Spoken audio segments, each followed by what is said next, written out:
Alright guys, so today we're going to be looking at an updated build for Keelan. Now I am going to tell you right now, this isn't the build that you're going to be using to take out the Stormhanger. This is actually going to be the build that I like to use on him when I go out mobbing. And yes, you can use this mobbing anything from the Axion Plains all the way down to 400s. Keelan is somebody that used to be the fastest mobber in the game, and if you play him correct, he still can beat Bunny's speed when it comes to running through long linear maps. But having said all that guys, let's go ahead and hop into the video.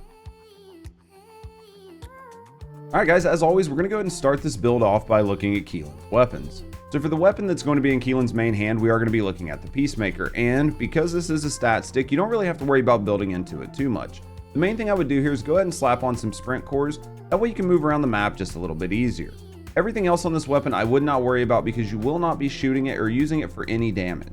Now when it comes to his secondary weapon, I will suggest you go ahead and put on the Last Dagger. The meta has not shifted from Season 2.5 to Season 3, and this is still probably the most top tier meta weapon that you can use on any Descendant just to do a bunch of single target bulk damage. Now for the cores on this is built out to use in something like Void Erosion 10 just because that type of content needs a very specific build. But even outside of there, this build will do you very well in everything below Void Erosion 10. So for the cores on this, I would go ahead and go with 1 chill attack, 2 firearm attack, 1 fire rate, and 1 rounds per mag. Now when it comes to the roll down bottom, for this we're going to go ahead and build into the weapon strong suit. So we're going to go ahead and put some critical hit rate and damage on here, a little bit of firearm attack, and then we're going to round it off with just a little bit of weak point attack. Now for the mods on this weapon, it's going to follow suit with everything that we just put on the cores. So we are going to build into this weapon's base damage. Outside of that, we're going to build into its critical hit rate and damage because that is, again, this weapon's strongest suit. And then outside of that, we're going to finish it off with a little bit more weak point, some fire rate, and chill enhancement. And the last mod we're going to slap on here is going to be Firing Fiesta. We do love this because it does give us really nice burst windows when we reload this weapon and start putting damage down range. Now for the reactor, we're going to go ahead and use a toxic singular reactor, and we're going to put the optimized condition to be hand cannon because that is what we're going to be running.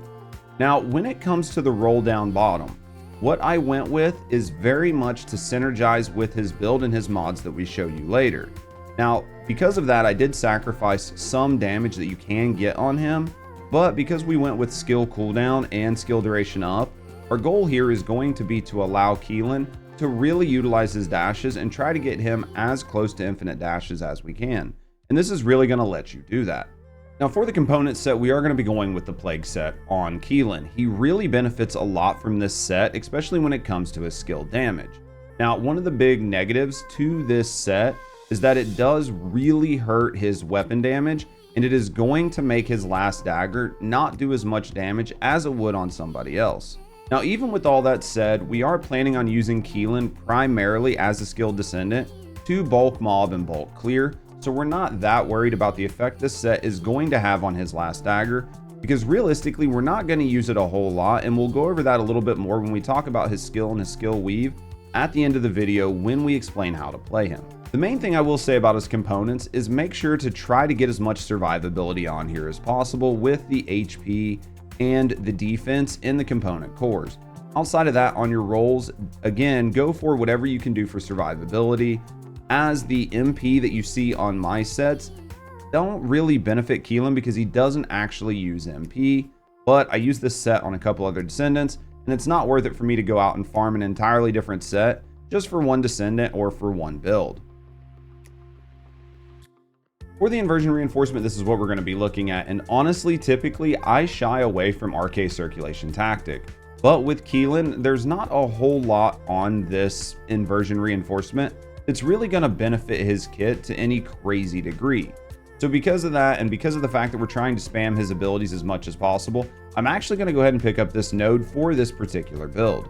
Now for his second node, I'm going to go ahead and pick up Deploy Resonance Device. This is another one that I typically do not use on any of my builds, but as we're trying to get as much uptime as we can on his ability to dash infinitely, this will help and synergize with our build a little bit, as when we hit an enemy, it's going to give us Deploy Resonant Device, and that is going to give us a little bit more skill duration, which is going to make it that much easier for us to keep 100% uptime on our dashes. So the last node we're going to put on him is going to be a survival node. With the way Keelan plays and him directly dashing into damage, this is probably one of the only other places we're going to be able to really benefit him and his kit. Now you can realistically pick any node you want in this row that helps synergize with you and your playstyle, but I did pick Emergency Antibody Generation. Now the reason I did this is because Keelan has a bunch of HP and a bunch of defense already. So the only thing that I can think is really going to do any damage to him is going to be some type of elemental damage.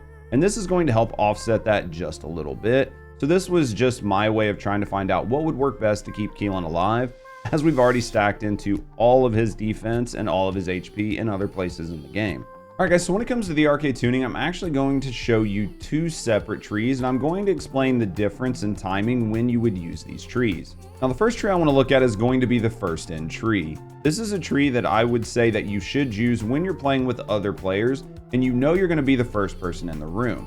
The reason we're picking this one is because it does have defense neutralization, and this is going to allow you to start to debuff every enemy in the room before the rest of your team gets in there. This is going to allow everybody else to do additional damage, including yourself. Now this tree doesn't skimp on damage because you do still have a lot of really strong skill power nodes, and in the top you have Toxic Cohesion, which is going to let you do even more damage. The only real negative to this tree is the fact that you're missing the gold cooldown node. And we do like the gold cooldown node if we are doing something like playing by ourselves. That way we have unlimited dashes. But in teams, it doesn't matter as much, because between you and your team, you'll be killing the enemies so fast that it doesn't realistically matter. Now the second tree I'm going to show you looks more like this, and the reason we like this is because we do need to get that cooldown node if we are playing by ourselves. When we're playing by ourselves, we're going to be the ones responsible for doing a lot of damage. And this game does have enemies spawning all over the place, especially in higher tier content where there is insane mob density. Being able to pick up this cooldown node will make it to where you have very good uptime on your dashes and get you as close to unlimited dashes as we can. And then even outside of that, you do still have great damage because you are picking up the gold skill power node as well, and you're grabbing the Toxic Cohesion up top. And then we round it off with just a little bit more HP. That way, as Keelan, when you're dashing into all of the fray and you're taking all this damage, you're not going to be as likely to get one shot by some random exploding enemy or some mine on the ground. Now for the dog on this build, even though we're getting ready to get a new dog, it's not going to benefit Keelan at all. So I would suggest you go ahead and still run the Hagios Sheepdog. This dog is going to give you just a little bit of survivability and a little bit of HP here and there throughout the match. So this is going to be the dog that's going to benefit you the most on Keelan. Alright guys, and now it's time to look at the actual mods we're going to put on Keelan, and this is the setup we're going to be going with. This is actually a Mobile Strike build, and the reason we like this is because when we utilize our 3, it is going to give us a window where our dashes do not consume any charge. And because of that, we're going to be able to dash basically unlimited. Now there are a couple things you'll need to know, and we'll go over them in the skill weave because we do not actually have perfect parity when it comes to our duration and our cooldown to use our 3 non-stop, but there are other things and other tools in Keelan's kit to help offset that, to make sure that you can just dash to your heart's content. So because of all that, and for this build, this is what we're going to be looking at. We're going to be going with a bunch of upfront damage, and we're going to be building it all into singular. Outside of that, we're going to do what we can to optimize our cooldown without completely sacrificing the additional damage that we would get on our battle mod. So in here, we're going to have a lot of cooldown mods, but we are going to keep our battle mod power increase just because we do want that additional damage, as we've sacrificed quite a bit in other spots in the build. The last couple things you're going to be seeing here is we're going to be going with as much range as we can to cap out his range, and then we're going to extend the duration, and we need that again for our 3. When you add all this up, this is going to be the build we go with. And the last thing I want to go ahead and point out is going to be that we are using Power Beyond on here. We do like Power Beyond because it is a straight damage increase, and we don't really have to work around it or do anything. Now, if at some point in time this changes, I will leave a pinned comment down below. So make sure you check the pinned comment in this video if something in this build has needed to change based on any micro updates that happened during the season.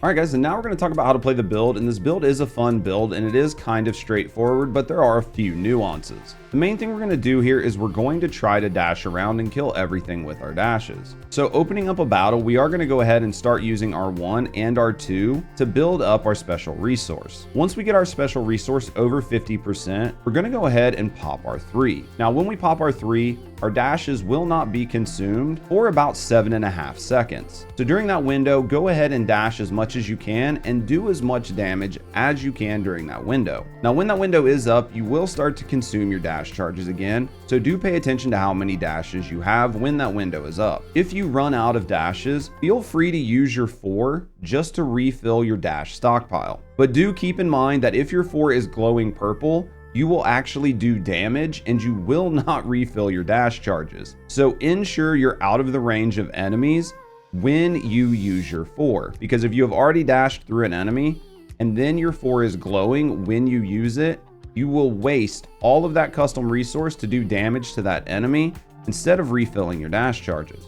And that is the basic skill loop here. You're just going to dash around the battlefield. You're going to do as much damage as you can with your 2.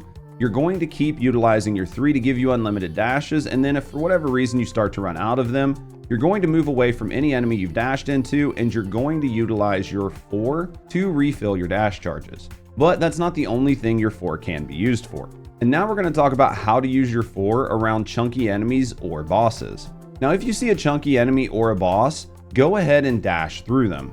On these larger enemies, once you dash through them a few times and get your acidic decay stacks up to 5, feel free to use your 4 to do a ton of spike damage. Now if you time this well and you do this during your unlimited dash period, it will not cost you any of your dashes to really maximize the stacks on the enemies. And then as long as your special resource bar is over that 50%, you will be able to detonate those and do all of that damage that we just talked about. And then in an ideal world, they'll move into the next phase. And then you'll be able to use your 3 to build up more of these acidic stacks and then detonate it again as you built up special resource by dashing through the enemies. And then if for whatever reason you're a little low on your special resource, don't forget you can use your 1 to build that up as well. Alright guys, and that's it. That's everything you need to know about how to play Keelan in the current sandbox and in the current meta. Now, I was going to do 2 different builds here and show you one just for bossing, especially high tier bosses like the Stormhanger, and then a general mobbing build.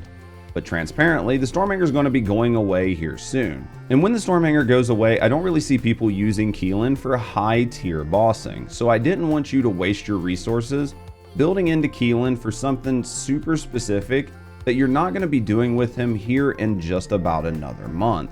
There are other Descendants who do excel at bossing, and they excel at bossing no matter what the boss is, and those are the Descendants that I would honestly recommend you build when it comes to bossing. But having said all that guys, hopefully you enjoyed the video. If you did, consider liking and subscribing for more First Descendant content, as well as other game coverage in the future. And if you want to get to know me and the community a little bit better, consider watching us live either here on YouTube or over on Twitch. We do stream 5 days a week and we would absolutely love to get to know you just a little bit better. But having said all that guys, thanks for watching, and as always, have a great day.